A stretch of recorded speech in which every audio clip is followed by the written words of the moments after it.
Most men wear watches wrong, not because they lack taste, but because they never learned what a watch really communicates. They treat it like decoration, not declaration.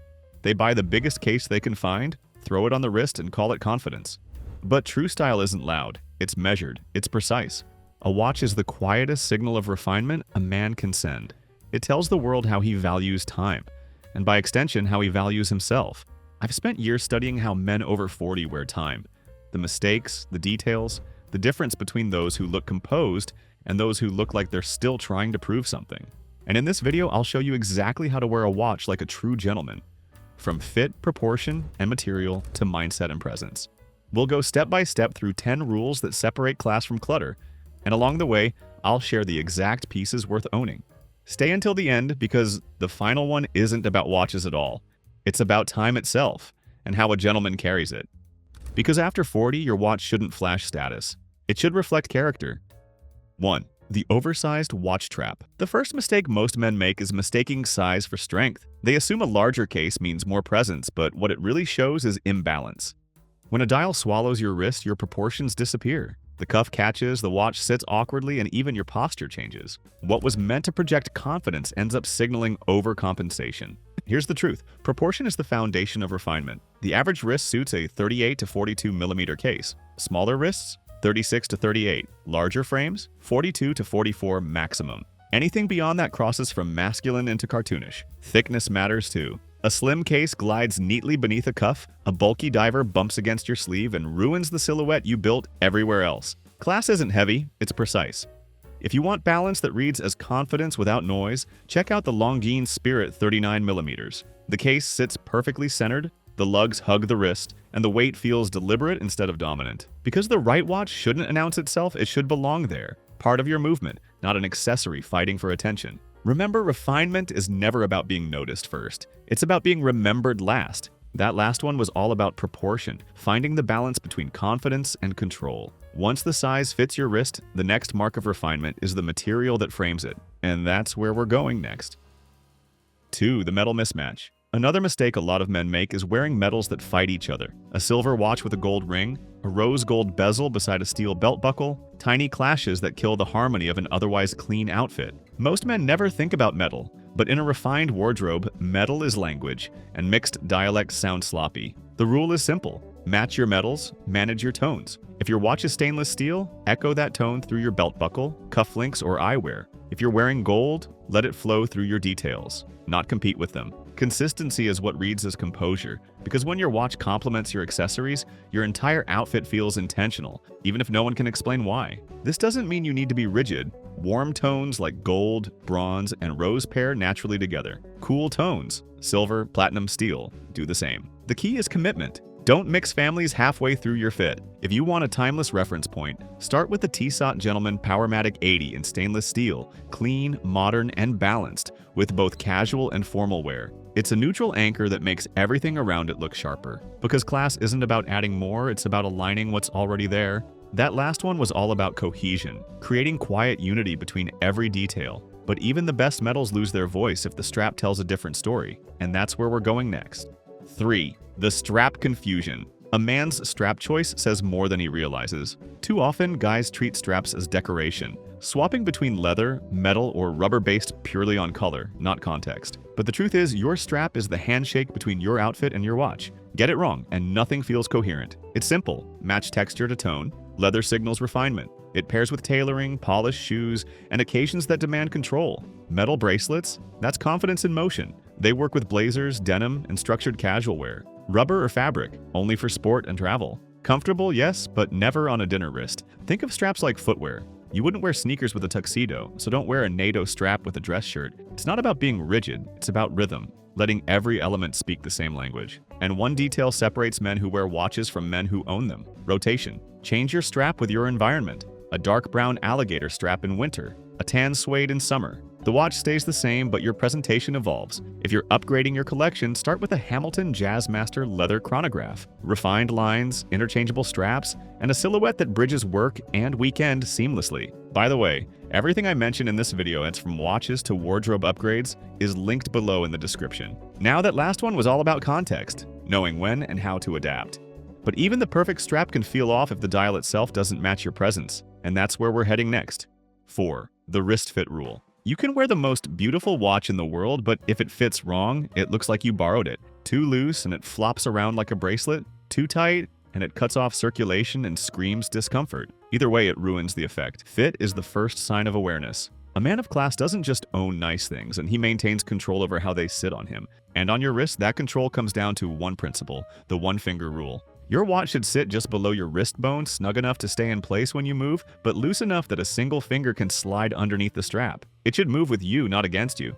If it's a metal bracelet, have it sized properly and no dangling links, no guessing. Most jewelers will do it in minutes. If it's leather, don't settle for the closest notch. Punch a custom hole if you need to. Precision is refinement. And remember, your cuff matters too. A well-fitted dress shirt should lightly kiss the top of your watch. Never swallow it or leave it dangling. The combination of a clean cuff and a perfectly fitted watch is one of the quietest signals of sophistication. Try the Citizen Suyosa Automatic paired with a Calvin Klein slim fit dress shirt. Modern, balanced, and effortless under any jacket. That last one was about precision, because once the fit is right, the message your watch sends depends entirely on your restraint. 5. The statement syndrome. Every man hits that phase, the one where he wants his watch to say something. Big bezels, diamond accents, gold cases the size of a sundial. It's understandable. After 40, you've earned what you have, and it's tempting to show it. But here's the truth. The louder the watch, the less it says. Flash signals insecurity faster than it signals success. A man of class doesn't need validation from the room. His presence already fills it. Watches are about proportion, not performance. The most confident pieces whisper refinement. A slim case under a cuff, a quiet dial that only reveals itself in conversation. Understatement isn't lack of personality. It's proof you've outgrown the need to impress. Instead of shouting wealth, project composure. Go for subtle complications. A date window, a moon phase, maybe a power reserve. Details you notice, not details that demand attention. Because when a watch looks like it's trying too hard, it means the man is too. If you want the perfect example of restrained power, try the Tissot Gentleman Powermatic 80. Polished steel, smooth sweep, and balance in every line. It's the kind of timepiece that feels expensive without trying to prove it. That last one was about restraint, because when your statement is subtle, your outfit becomes its frame.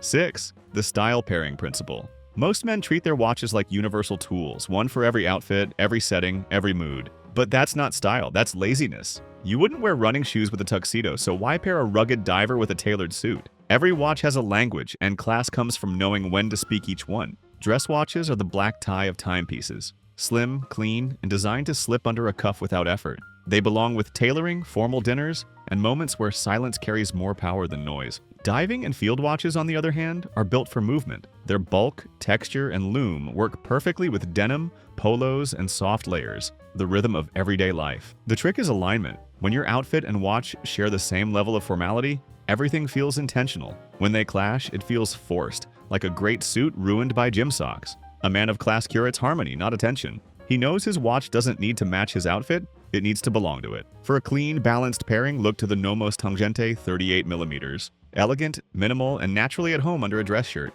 Or for casual days, the Buck Mason carry-on jacket. Soft structure that frames any timepiece effortlessly. That last one was about cohesion, because even the perfect pairing loses its power if you neglect the details that maintain it. 7. The neglected maintenance. A gentleman's watch doesn't just tell time, it tells stories. But too many men let those stories fade under fingerprints, scratches, and dust. Neglect kills elegance faster than age ever will. You can spot it instantly. Cloudy glass, tarnished metal, dull straps that once had life. It's not just a missed cleaning. It's a missed opportunity to show care. A man of class maintains what he owns. The same way he polishes his shoes, he services his watch. Because respect for your possessions reflects respect for yourself. Mechanical watches need servicing every 3 to 5 years, not when they stop ticking. Oils dry, gears shift, and precision fades quietly before failure ever shows. And between those services, weekly care matters even more. Use a soft microfiber cloth or polishing cloths to bring back that subtle sheen. Store each watch properly, not tossed on a counter or tangled in a drawer, but in a watch box that keeps them safe and separated. That ritual isn't vanity, it's discipline. Every time you wipe a dial or wind a movement, you're reminding yourself that class isn't about owning, it's about preserving. Because no detail says more about a man's refinement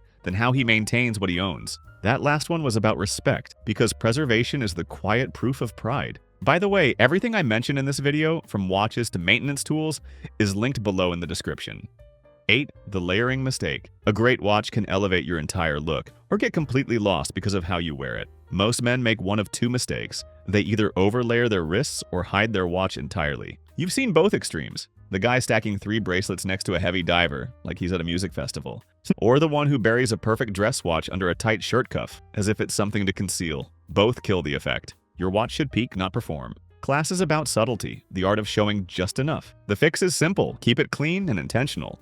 Let half an inch of your cuff reveal the watch naturally. Any more and it looks staged, any less, and it disappears. When adding jewelry, remember this. 1 bracelet complements, 2 competes, 3 confuses. Your wrist is a focal point. The moment of a handshake, a gesture, a glance. Treat it like prime visual space. And your clothing plays a part too. Opt for sleeves that frame the wrist instead of swallowing it. A rice merino wool polo does this perfectly. Soft, fitted, and structured in all the right places. Add 1 understated accent like a Miansai Atlas cuff to complete the frame. That last one was all about harmony, the balance between confidence and control. Because even perfect styling loses power if your movements betray your composure. If you're enjoying this so far, hit subscribe. It helps more men find this and keeps videos like this coming.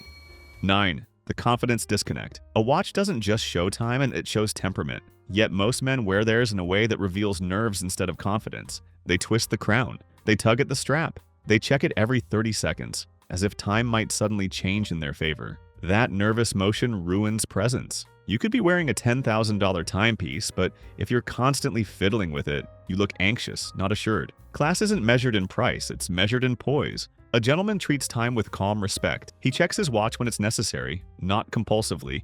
1 smooth motion, glance, register, return, then back to the conversation. No tapping the glass, no fidgeting at the dinner table, no subtle strap adjustments mid-meeting. The fix is to see your watch as an extension of composure. Once it's on your wrist, it should feel natural, look like part of your rhythm. Your stillness will say what words can't. When people notice your watch only after they've noticed your presence, you're doing it right. For a piece that captures that level of refinement, try the Seiko Essentials watch, a timepiece defined by patience, precision, and quiet power. That last one was all about composure. How true style isn't in what you wear, but in how you wait. Because when your movements slow down, your presence speeds up. 10. The mindset of time. At some point, every man realizes time is his most valuable possession, and his watch is just a reminder of how he treats it. Because after 40, a timepiece isn't decoration, it's discipline. It's how you carry patience, how you measure progress, and how you respect the moments that matter most. The biggest mistake most men make is thinking of a watch as an accessory, another box to tick off in the style checklist. But a gentleman doesn't wear a watch to look complete. He wears it to stay grounded. Each glance reminds him that time isn't endless. It's earned, and how he manages it reflects how he manages himself. The solution is to shift your mindset from wearing time to valuing it. Choose pieces that mirror your pace, refined, balanced, and built to last. A true gentleman doesn't chase what's new, he invests in what endures. A watch should age with you, gaining character instead of losing shine. When you wear something timeless, it reminds you to live that way too. Consistent, composed, and unhurried. If you want one that embodies that philosophy, look at the Foundwell 1990s Aigues-Lecoutre Reverso Classique model watch. Elegance reduced to its essence. It doesn't shout status, it speaks fluency. That last one was all about perspective, understanding that time isn't a thing you wear. It's a standard you live by. Because after 40, a gentleman doesn't own time. He honors it. Which of these watch mistakes have you caught yourself making or noticing on someone else? Let me know in the comments. I read every one. You'll also find every product mentioned in this video. The watches, accessories, and wardrobe pieces I personally recommend, all linked in the description. Every item is tried, tested, and chosen for one reason. It works. No gimmicks, no fluff, just the kind of craftsmanship and balance that actually earns respect over time. The next step's simple. Check out the next video. It's the best next move if you're ready to keep refining your style. Because real confidence isn't loud. It's calm, deliberate, and always on time. Keep refining, and I'll see you in the next one.